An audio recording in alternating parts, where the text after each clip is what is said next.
습니다. 난 예수 믿어 천국 백성이 되었습니다. 난 예수 믿어 하나님 자녀가 되었습니다.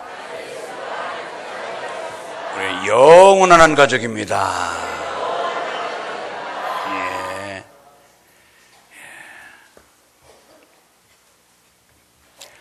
오늘은 종료주일입니다. 고난주간이 시작과 동시에 고난주간 또 종료주일 이렇게 부르는데, 종료주일이란 뜻은 이날 예수님께서 이제 공생의 기간을 다 이제 이르러서 예루살렘에 입성하시어 금요일이면은 우리를 위하여 십자가의 대속의 죽음을 당하십니다. 그래서 오늘 이렇게 예루살렘에 입성하시는데 많은 무리들이 당대에 종려나무 가지를 꺾어서 환호하면서 호산나 찬송하리로다 하면서 주님을 그 예루살렘 입성을 축하하는 뜻에서 어떤 사람은 겉옷을 깔고 때로는 종려나무를 꺾어서 길을 깔면서 주님의 이름을 높이면서 그의 입성을 환영했던 뜻을 기리기 위하여 종료주일이라 이렇게 붙였습니다. 여러분, 오늘 저는 종료주일을 맞이해서 이번에 일주일 동안 이제 주님께서 예루살렘에 입성하셔서 여러 가지 일을 행하시면서 우리가 이 고난주간에 묵상, 적어도 무엇을 생각하며 살아야 될까? 우리들이 중심 바쳐 정말로 한 가지만 깊이 생각하면서 이 고난주간을 은혜롭게 보내기를 주의 이름으로 축원합니다. 여러분, 고난주간을 맞이해서 우리는 진정으로 내 마음속에 예수님을 얼만큼 가까이 모이시고 있는가? 저 멀리 발번지에서 쳐다보고 있는 건가? 내 마음의 문을 활짝 열고 예수님을 정말 내 마음 중심에 모시고 사는가를 점검하는 시간이 됐으면 좋겠습니다.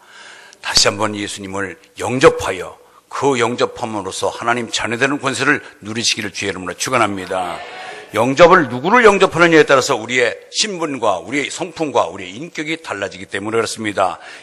마태복음 10장 40절 41절 영접에 대해서 이렇게 있습니다. 같이 보겠습니다. 너희를 영접하는 자는 나를 영접하는 것이요, 나를 영접하는 자는 나를 보내신 이를 영접하는 것이니라.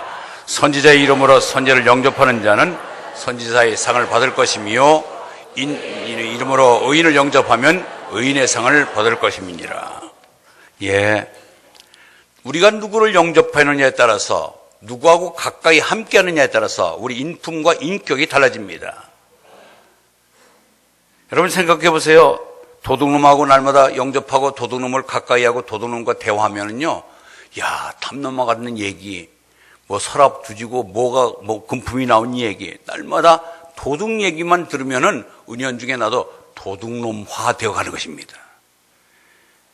고깃집에서 갈비를 열심히 뜯고, 아니 갈비를 못 먹었더라도 갈비 먹는 사람 옆에만 있어도 고기는 입으로 먹었는데 냄새는 몸에 다 쳐져 있습니다. 그래서 TV 광고에 고기 먹었구나 그러더니 배부리지 그러던데, 왜 입으로 고기를 먹었는데 몸에서 고기 냄새가 날 거예요? 입에서 나지 아니하고? 이미 어떤 대상과 가까이 하면 내 몸에 묻어난다는 진리를 우리에게 터득해주고 있습니다.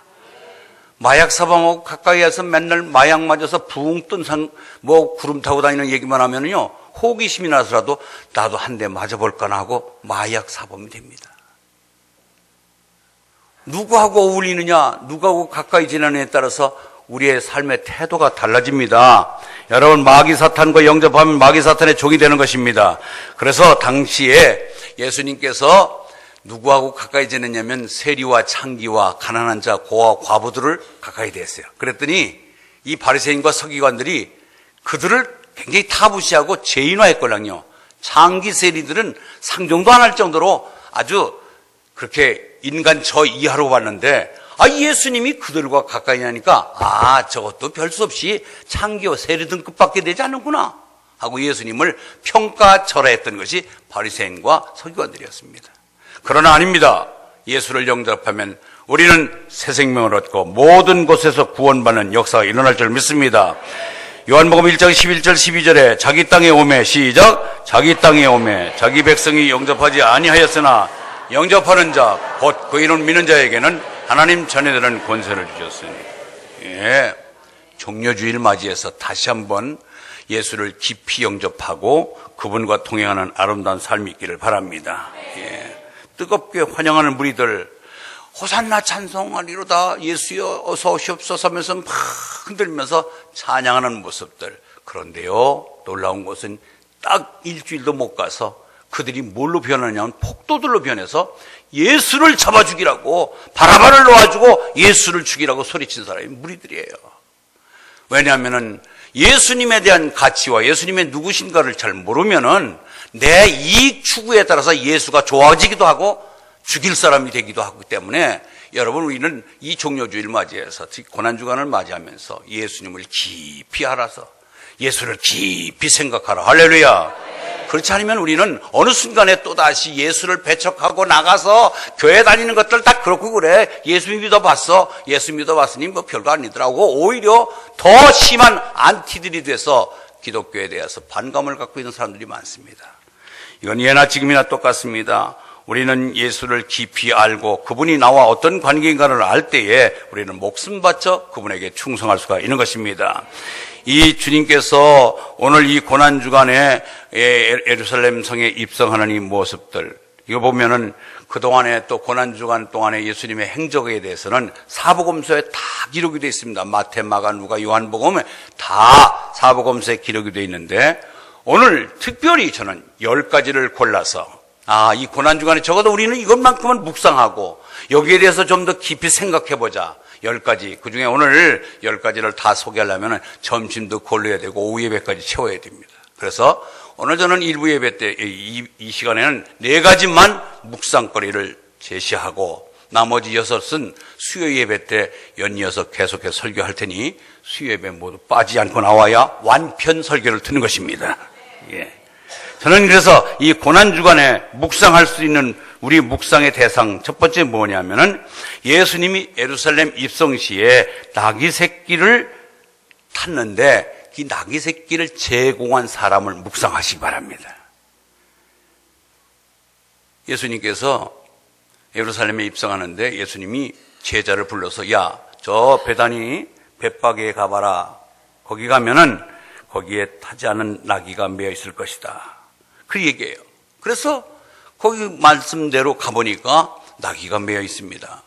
그러면은 나귀를 어떻게 해야 될까요? 나귀를 무조건 끌고 와라. 만약에 무엇에 쓰려고 한다든지 누가 물으면은 다른 소리 하지 말고 주께서 쓰시겠다. 그렇게만 말해라. 여러분, 돈을 현찰을 주는 것도 아닙니다. 사전에 예수님이 나귀 주인 만나서 다 협약을 해놨으니까 약조가 된 거니까 그냥 끌고 오기만 해 하고 말씀해 주지도 않았습니다. 나귀 새끼가 매여 있는 것을 보면 무조건 끌고 오라. 그럴 때 여러분들이 만약에 그 심부름의 대상이 됐다면 뭐라고 했어요? 아니, 돈 좀 주세요. 무슨 얘기해 놓은 게 있습니까? 물어볼 거 아니에요.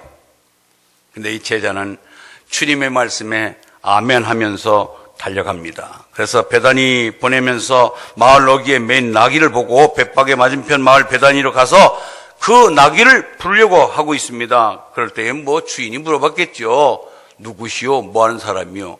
그냥 주님이 쓰시겠습니다. 주님이 쓰시겠다 하셨습니다. 그 말만 하니까 아무 조건 제시도 안 하고 이유를 달지 않냐고 그 나귀를 허락합니다. 여러분, 그 사람에게 그 나귀는 얼마만큼의 가치가 있는지는 모릅니다. 그 사람의 재산 먹는 메토가 되는지는 모릅니다. 새끼까지 딸렸습니다. 그 집안의 재산 목록입니다. 그런데 그것을 기꺼이 마다하지 않냐고 내버려주십니다. 여기서 우리가 참고로 해야 될 것은 예수님께서 왜 말을 타지 않냐고 나귀를 타고서 예루살렘에 입성하실까 하는 것이 의무심이 됩니다. 여러분, 우리가 지금도 기병대라는 게 있습니다. 말을 타고 싸울 때 고대에는 기병대가 대단히 전투력을 발휘할 수가 있었는데 말을 타고 전쟁을 치러서 사람을 죽이는 도구가 말이었습니다. 그렇기 때문에 예수님은 이 땅에 오실 때 생명을 살리기 위해서 오셨는데 사람을 죽이는 말보다는 평화의 상징인 나귀를 타시기를 원했던 것입니다. 그리고 또 한 가지는 선지자인 스가랴가 약 5200년 전에 다시 오실 왕께서 나귀 새끼를 타게 될 것이라고 예언해 놓으셨습니다. 그 예언의 성경을 응하기 위해서라도 예수님은 필히 말을 받아도 나귀를 타셔야 됩니다. 성경을 응하게 하시기 위해서. 아멘. 그래서 이렇게 주님이 쓰시겠다 하고 말 한마디만 했더니 모든 것을 묻지도 따지지도 아니하고 나귀를 끌고 가도록 허락해 준 나귀의 주인은 이름도 안 나요. 개똥이니 소똥이니 뭐 이름도 없습니다. 무명인입니다. 그러면서도 기꺼이 주님 때문에 자기의 가장 가치 있는 것을 내주면서도 이름 하나 밝히지 않는 사람. 여러분, 뭔가 좀 내면은 그렇게 왜 나 좀 알아달라고 얘기를 많이 하는데 아니에요. 성경적인 것은 그냥 무명인으로 주님 쓰시겠다. 주님이 얼마나 값지게 쓰시겠나. 그냥 감사한 마음으로 드리는 것입니다. 여러분, 우리는 꼭 여기서 잊지 말아야 될 교훈은 주님의 필요에 따라서 우리는 순복하고 순종하시기 바랍니다.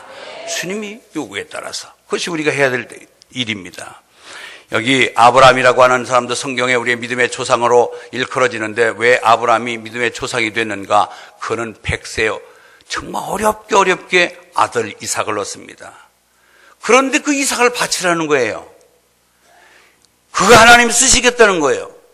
그런데 아브라함은 거기에 토달지 않습니다. 주실 때 언제고 또 왜 데려가십니까? 하고 불평하지 아니하고 기꺼이 그를 모리아 산으로 끌고 가서 제물로 바치려고 할 때 그때서야 사자를 통하여 이제야 내가 나 하나님을 경외하는 줄 알겠노라. 창세기 22장 12절에 있는 말씀입니다. 우리 성경은 받는 것보다 주는 자가 복이 있다고 그랬습니다. 여기에 바로 여기 기인되는 거예요. 오늘 3절에 보니까 만일 누가 무슨 말을 하거든 주가 쓰시겠다 하라. 그리하면 즉시 보내리라. 주가 쓰시겠다고 하는 말 한마디에는 아무 이유가 없습니다. 여러분의 헌금, 여러분의 귀중한 헌금도 주님 앞에 주님이 쓰시도록 내드리는 것이 헌금인 줄 믿습니다. 주님이 아름답게 쓰실 것입니다. 천국의 보물 쌓기를 시작하면서 여러분들이 가시적으로 눈에 보이는 이 교육관이 아름답게 단장되어가는 모습, 하나님이 쓰고 계심을 우리에게 보여주신 줄 믿습니다. 그렇습니다. 다윗의 자손 찬송하리로다 호산나. 정말 겉옷을 깔고 종려나무로 흔들면서 환호했던 이 무리들, 그들이 열정적으로 주님을 모신 것처럼 저와 여러분도 이제는 내 마음을 활짝 열고 주님을 내 가슴에 영접하는 이 시간 되기를 주의 이름으로 축원합니다. 여러분, 우리는 이처럼 나귀를 바칠 만한 형편도 되지 못하나 무엇보다 더 중심 바쳐서, 나의 중심을 온전히 바쳐서 주님을 섬기는 믿음꾼들 되시기를 바랍니다. 우리가 정말 주님은 자기 목숨까지 내어주면서까지 우리에게 귀한 우리의 모든 것을 선물로, 믿음을 선물로 주시고 하나님의 자녀 되게 하시고 영생을 누릴 수 있는 이 축복을 주셨는데 우리는 주님을 위해서 뭘 드리고 있습니까? 여러분, 몸을 드렸나요? 물질을 드렸나요? 여러분, 달란트를 드리고 있나요? 무엇을 드렸나요? 우리 찬송가 311장 보니까 1절에 이렇게 했습니다. 내 너를 위하여 몸 버려 피 흘려. 예, 한번 앉아주세요. 왜냐하면 우리 찬양하고 싶어서 지금 여러분들 보니까 인상이 딱 그래요. 찬양하고 싶어요. 예, 찬송가 311장 1절, 우리 1절만 하겠습니다.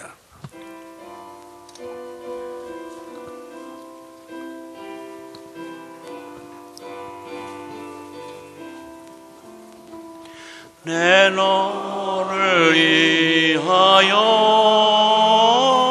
몸 버려 피 흘려 내 죄를 속하여 살 길 주었다. 널 위해 몸을 준 것만 너무 주느냐. 널 위해 몸을 주건만 너무 주느냐. 예배라고 하는 것은 우리가 가장 가치 있는 것을 하나님께 드리는 것이 예배입니다. 오늘 여러분들 1차적으로 세상적인 여러 가지 연관되어서 결혼식도 가봐야 되고 피치 못할 환경에 처지에 있는 사람들을 만나봐야 되기도 하지만은 우선순위 제1번으로 하나님께 경배하는 예배 드리는 것을 1순위로 했기 때문에 이 자리에 온 줄 믿습니다. 몸을 드리고 시간을 드리고 정성을 드리고 물질을 드리고 찬양을 드리고 기도를 드리고 이 모든 것을 드릴 때에 받으실 분은 하나님이 결정하시는 것입니다. 정성과 뜻을 다하여 드리는 예배, 그것을 하나님은 기뻐하십니다. 우리가 다른 것은 못 드리더라도 내 정성을 다한 아름다운 마음이라도 드리면서 하나님 앞에 예배자가 되시길 바랍니다. 그래서 오늘 이 시간에 우리를 찾아오시는 주님, 내 마음에, 우리 가정에, 우리 교회에 찾아오시는 임재하신 그분을 만나고 우리도 같이 환영하며 기뻐하는 복된 날이 되기를 바랍니다. 예, 두 번째는 우리가 묵상해야 될 두 번째 항목은 뭐냐면은 주님의 장례를 준비하기 위하여 300데나리온이나 되는 향유 옥합을 깨뜨린 한 여인을 우리가 묵상해야 돼요. 지금 예수님께서 때가 돼서 식사하러 들어가신 장소가 어디냐면 나병 환자인 시몬 집에 들어갑니다. 예, 벌써 너무 은혜가 되니까 묵상에 들어가신 분이 계신데 이짝 쳐다보면 저짝에 계신 분이 계신 거예요. 그런데 그 식사 도중에 나병 환자 집에서 여러분들 식사 제대로 하시겠어요? 그 나병 환자의 상태가 지금 이게 양성인지 음성인지 상태가 정말 눈에 보기에 너무 역겨운지 어떤 상태인지 모르지만은 차후지간 예수님께서 나병 환자 시몬 집에 함께 식사를 합니다. 당대의 나병환 저주받은 존재로서 동구 밖에 내터치고 사람 앞에 공동체 생활을 할 수 없는 격리된 사람들인데 그들과 함께 동고동락하며 식사를 했다고 하는 것. 그런데 거기에 한 여인이 옥합 300데나리온이나 되는 것. 여러분, 한 데나리온이 노동자 하루 품삯이니까 오늘 여기서 일하시는 분들 보면은 뭐 18만 원, 20만 원씩 받는 분 계시더라고요. 어제는 여자분인데 이 미장을 하시는 분인데 20만 원 받는데요. 와, 20만 원. 그러니 10만 원만 뚝 잘라서 10만 원만 해도 300데나리온이면 3천만 원이에요. 3천만 원 되는 아주 고가품을 예수님의 머리에 붓습니다. 그것을 지켜보던 사람이 어떤 사람이 왜 그 값비싼 향유를 허비하느뇨? 그러니까 예수님께서 허비가 아니다. 나 장례를 위해서 준비한 것이다 라고 얘기합니다. 그것이 마가복음 있습니다. 마가복음 한번 읽습니다. 14장 9절입니다. 마가복음 14장 9절 시작.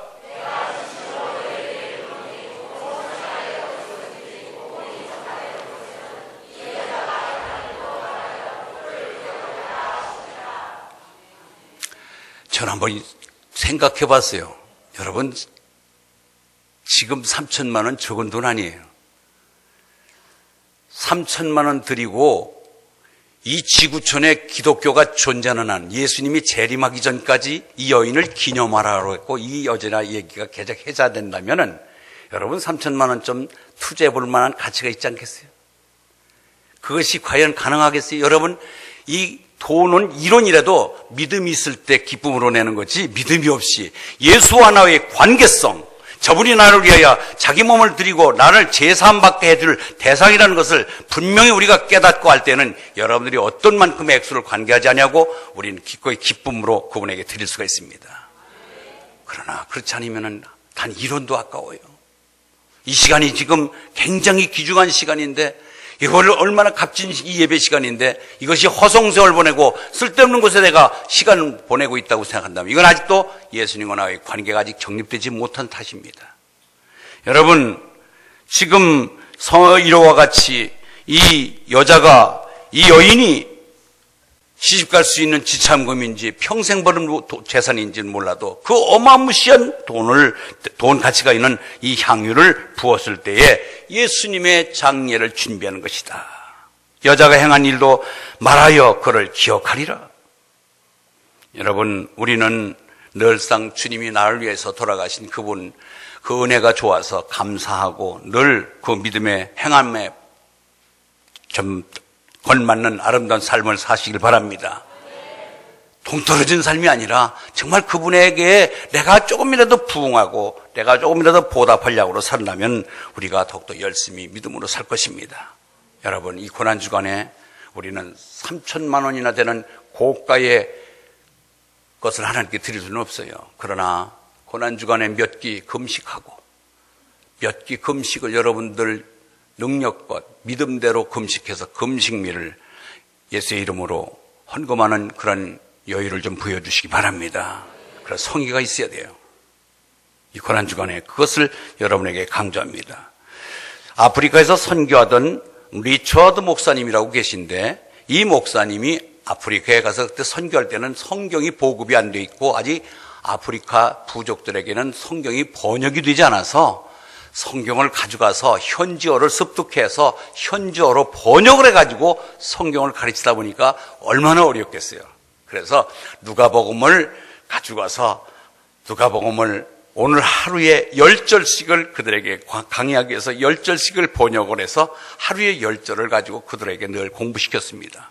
그런데 누가복음을 1장부터 쭉 5장까지 해서 5장 1절 2절 해서 29절까지 왔는데 요한복음 6장 30절 31절은 이들에게 가르치면 좀 힘들 것 같아서 이걸 건너뛰고 누가복음 6장 32절을 강의하려고 그랬어요. 그럼 도대체 6장 30절 31절이 뭔가 한번 들어봅시다. 시작.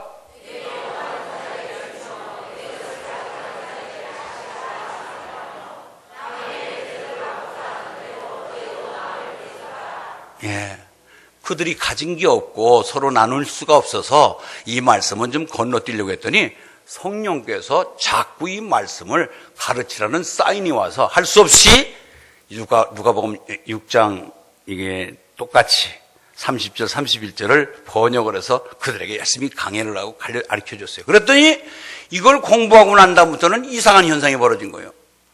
선교사님 거 눈에 보이면 달라고 그러는 거예요. 이게 막 뭐든지 그냥 옷까지 싹 다 벗겨갖고서 달라고 그러니까 그냥 막 할 수 없이 성경을 지켜야 되니까 내게 구하는 자에게 주며 내 것을 가져가는 자에게 다시 달라지 말라. 그래서 막 다 나눠줘. 그랬더니 놀라운 현상이 벌어졌어요. 무슨 일이 벌어졌냐면요. 이들이 생각할 때 보니까 아니 저렇게 어떻게 달라는 대로 다 주냐. 좀 뭔가 모르게 이건 안 돼 하고 거절하는 게 있어야 되는데 다 주니까 야 하나님 믿는가 보다. 하나님 전하더니만 하나님 믿으면 저렇게 되는가 보다.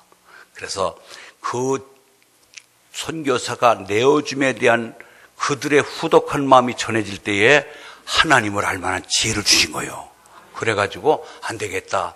너 가져간 건 뭐야? 반지. 너는 숟가락, 너는 연필 다 가져와. 그래갖고서 다 모아가지고 선교사님, 이제 선교사님 중심으로 아시고 마음을 알았으니까 다시 갖다 놓겠습니다 하고 다 가져왔다는 거예요.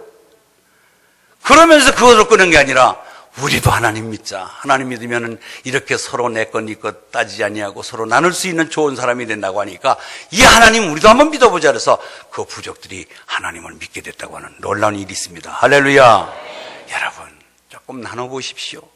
나누면 받는 것보다 더 기분이 더 좋은 것입니다. 여러분 오늘 세 번째는 우리가 묵상해야 될 이 고난주간의 묵상의 세 번째 항목은 뭐냐면은 이제 성만찬 예식이 이 고난주간에 처음으로 성만찬 예식이 시작됐다는 것을 우리 묵상해야 돼요. 성만찬이 고난주간에 처음으로 시작됐다? 이게 무슨 말입니까? 여러분 여기 예수님께서 감람산에 이르자 제자 중에 2명을 보내십니다.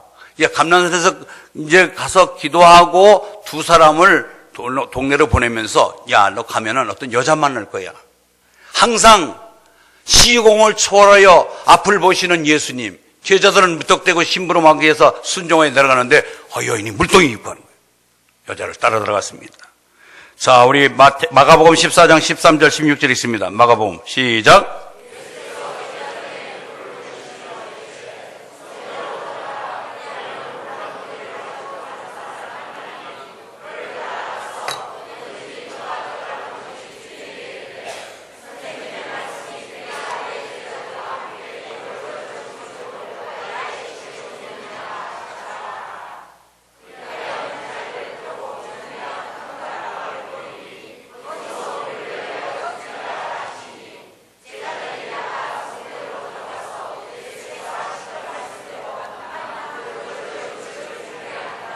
예.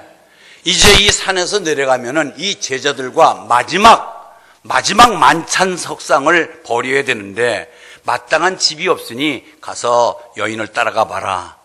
따라가서 그분에게 다락방을 내어달라고 그래서 그분이 제공하는 다락방에서 예수님이 제자들과 체험 만찬을 나누면서 거기에서 내 살과 내 피를 나누는 자에 대한 성만찬의 시조가 거기서도 시작이 됩니다. 여러분, 이처럼 모두가 앞서 말한 대로 나귀를 내어주고 300데나리온 되는 향유 옥합을 깨트려드리고 그리고 다락방을 기꺼이 내어준 이것으로 인하여 하나님 아들인 예수는 이 땅에서 공생애를 하나씩 차근차근하게 잘 실행하고 이제 십자가로 달려가고 있습니다. 여러분, 이 마가의 다락방은 나중에 예수님이 승천하실 때에 부탁하신 것을 기다리기 위해서 120명이 모여서 기도한 곳이 바로 이곳입니다.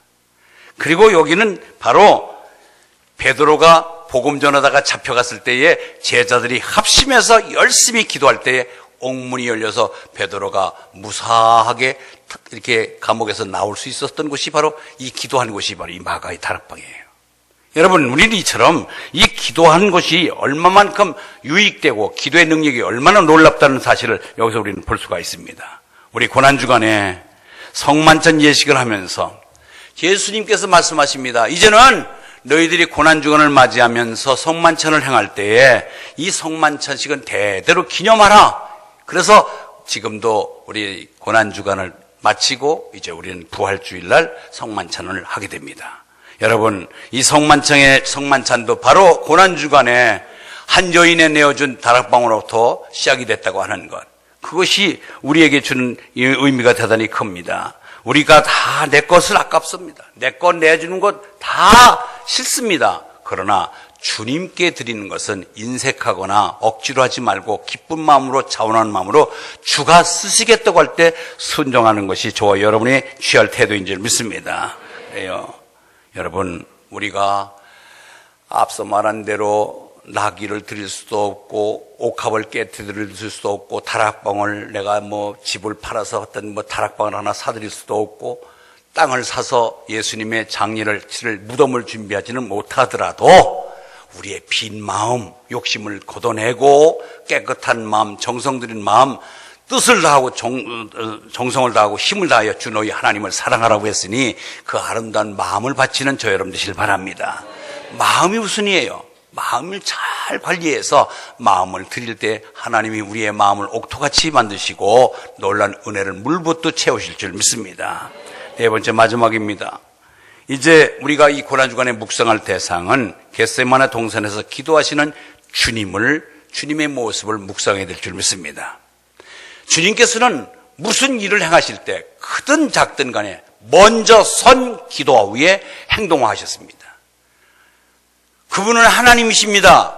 그분은 기도하지 않아도 되실 분이에요. 어떻게 엄연히 따지면은. 그럼에도 불구하고 하나님 아버지의 뜻을 바로 옳게 전하기 위하여 그분은 철저하게 기도 후에 행동하였다는 것을 우리는 눈여겨봐야 될 줄 믿습니다. 하물며 우리는 내일 일도 알지 못하는 우리가 기도하지 않냐고 덤벙대면서 일을 처리한다는 것은 잘못된 거 아니겠습니까? 먼저 그분에게 지도와 지시를 받기 위해서 물어보고 기도하는 그런 지혜가 있기를 바랍니다. 그렇습니다. 성지 예루살렘에 지금 가면 지금도 감람산 남쪽에 겟세마네라고 하는 작은 동산이 있습니다.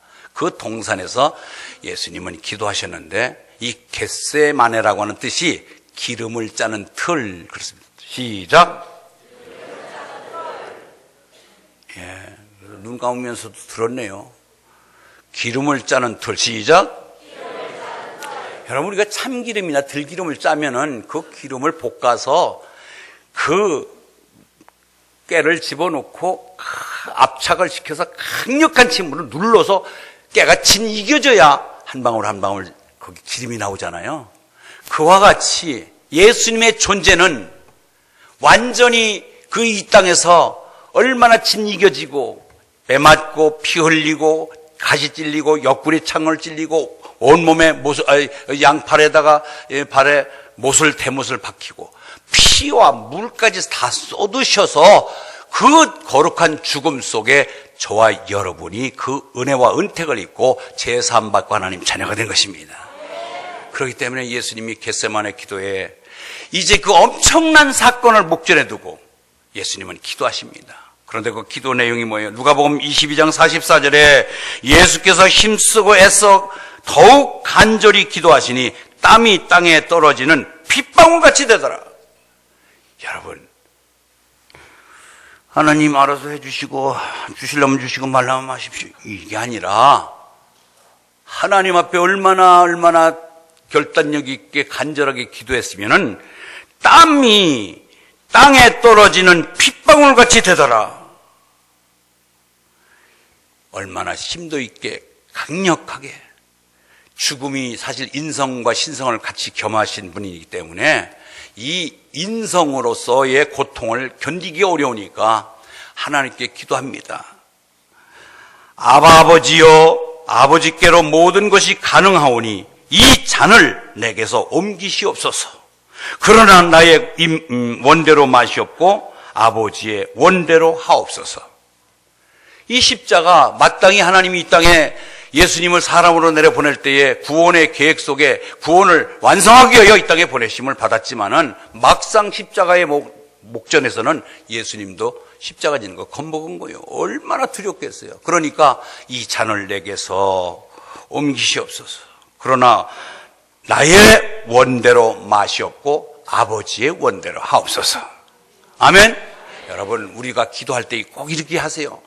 이것도 주시고 저것도 해주시고 이것도 하고 다 요구 조건을 다 기도하고 나서 마지막에 정리는 아버지의 원대로 향하여 주시옵소서. 할렐루야. 그러면 우리 기도는 틀림없어요. 실수 없어요. 내가 약하기 때문에 내 요구대로, 내 무슨 본능적으로 다 욕심대로 기도를 하지만은 아버지, 내 뜻대로가 아니라 아버지의 뜻대로 응답되게 하여 주시옵소서. 그러면은 모든 기도가 다 걸러지고 정리가 된 줄 믿습니다. 이렇게 기도하는 거예요. 우리 한번 다 같이 한번 복음송을 좀 잠깐 불어볼까요? 예, 잠도 좀 쫓을 겸해서 복음송 한 곡 부르고 다시 잠깐 설교 듣겠습니다. 겟세마네 동산에서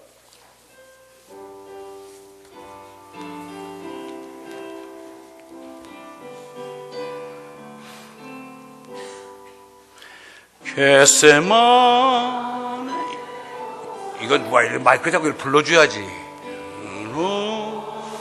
하실 땐 주님의 땀 방울은 비로 보냈네.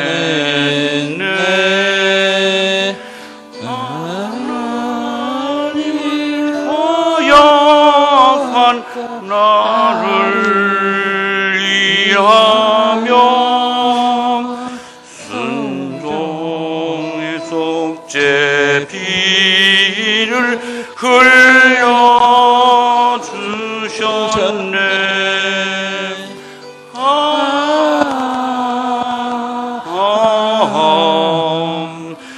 주의 사랑 깊고 크셔라. 내 영혼의 파도처럼 메아리 쫓는다. 아멘. 겟세마네 동산에 이와 같이 기름을 짜는 틀에서 기름 짜듯이 갖은 고난과 고통을 당하면서 그는 우리를 살리기 위하여, 나를 살리기 위해서 그렇게 돌아가셨습니다.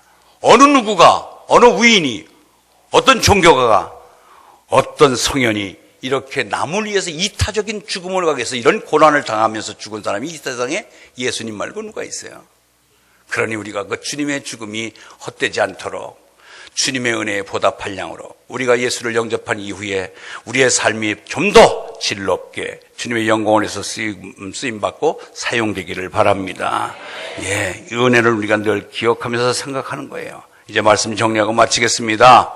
나와 여러분의 죄를 위하여 십자가의 고난을 짊어지시고 기꺼이 희생하신 주님, 그분이 오늘 예루살렘에 입성하시면서 모든 이에게 환호와 환송을 받고 기쁨으로 예루살렘에 입성하셨습니다. 우리는 먼저 첫째로 우리 그와 같은 예수님을 진심으로 영접하는 우리의 마음을 여시길 바라고, 우리가 적은 것이나마 내가 가지고 있는 것을 드려서라도 주님을 기쁘게 해드리는 아름다운 믿음꾼들 되시길 바랍니다. 그들이 갖고 있는 어마무시한 나귀를 한 마리 준다든지, 우리가 향후 옥합을 드리진 못하더라도, 다락방 하나를 내어드리진 못하더라도, 우리 가지고 있는 것 적은 것을 최선을 다하여 드림으로 인하여 하나님의 마음을 기쁘게 해드리고 주님의 마음을 흡족하게 해드리는 저와 여러분 되시길 바랍니다. 베다니 마을에 나귀를 드린 사람과 같이 겉옷을 벗어서 깔고 종려나무로 흔들며 환호했던 그 무리처럼 우리도 기꺼이 주님을 영접하고 그 보혈에 의해서 모든 것이 회복된 저희들, 그 보혈의 가치에 헛되지 않도록 우리의 삶을 이 고난주간에 좀 더 깊이 생각하면서 아름답게 보내시길 주의 이름으로 축원합니다. 하나님 아버지, 하나님